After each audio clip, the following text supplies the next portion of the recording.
ना तो यहाँ कुछ त्यागने को है और ना कुछ पकड़ने को है। ये जो हमारा जीवन है, ये हमारा संसार है। यहाँ पर न तो जब हम ये कहते हैं कि हमने ये चीज़ को छोड़ दिया या हमने इस चीज़ को त्याग दिया, तो उसमें भी हमारा सूक्ष्म अहंकार ही होता है, या फिर हम चीज़ों को पकड़ कर बैठ जाते हैं ज़बरदस्ती, तो उसमें भी हम खुलकर जी नहीं पाते। तो ऐसे में करना क्या चाहिए? ऐसे में जो हमारी जीने की विधि है वो क्या होनी चाहिए? तो जो भी हमें मिले हमारे जीवन में, भले पद हो, भले धन हो, भले रिश्ते हो, या कोई भी चीज़ है, बड़ी बड़ी बातें छोड़ते हैं, चलो छोटी छोटी बातों पे आते हैं। जैसे हमें प्यास लगी है और हमें पानी मिलता है एक गिलास, तो उस पानी को ऐसे धन्यवाद भाव से, ऐसे ग्रेटिट्यूड की फीलिंग से, ऐसे अहोभाव से पीजिए जैसे कि हमें प्रसाद मिला हुआ है। अगर हमें भूख लगी है और हमें खाना मिल जाता है, तो उसको प्रसाद की तरह ग्रहण कीजिए, परमात्मा का धन्यवाद देकर। ये जीने का तरीका होना चाहिए। हमें किसी भी चीज़ का मालिक नहीं बनना है यहाँ पे संसार में रहकर, अपने जीवन में रहकर, इस अस्तित्व में।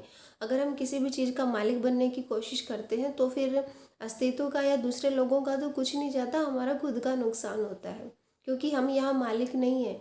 हाँ, हमारा जो ये संसार है, ये जो अस्तित्व है, ये एक सराय की तरह है। हम यहाँ एक मेहमान की तरह है। जन्म और मृत्यु के बीच में जो हमें समय मिला हुआ है, जो हमें सांसें मिली हुई है, वो हमारे अस्तित्व की तरफ से उधार है। हमारा घर गृहस्थी तो छोड़ो, हमारा खुद का शरीर भी नहीं है, ये भी प्रकृति के 5 तत्वों से बना है। तो यहाँ मालिक बनने की कोशिश मत कीजिए, क्योंकि जितना जितना हम चीज़ों पर पकड़ते हैं, जितनी जितनी हमारी चीज़ों पर पकड़ होती है, उतना उतना हम डिप्रेशन में, तनाव में, दुख में जीते हैं। और अगर हमें खुश होकर जीना है, अगर हमें स्वतंत्र होकर जीना है, अगर हमें फ्रीडम चाहिए, अगर हमें आज़ादी चाहिए, तो हमें ये बात अपने भीतर बैठा लेनी चाहिए कि हम यहाँ मालिक नहीं हैं, हम यहाँ मेहमान हैं। 2-4 दिन की ज़िंदगी है, बजाय कि चीज़ों को पकड़ने के, बजाय कि चीज़ों को कंट्रोल करने के, बजाय कि रिश्तों में मालिक बनने के, जैसे भी हमारा कोई पति, हमारे जैसे पति है, हमारी पत्नी है, तो उन चीज़ों के आप मालिक मत बनिए। उनको बहुत अच्छे से एक दोस्त की तरह ट्रीट कीजिए, भले आपके बच्चे भी हों, भले आपके दोस्त भी हों। बस उनको परमात्मा का धन्यवाद दीजिए कि इस रूप में परमात्मा हमारे साथ रह रहा है, हमारी हेल्प कर रहा है।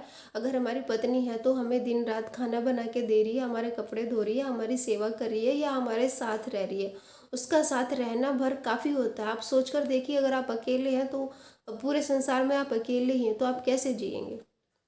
अगर आपके पड़ोसी नहीं है तो उनकी भी कमी आपको खलेगी, अगर आपके घर में कोई मेंबर नहीं है तो उसकी भी कमी खलेगी।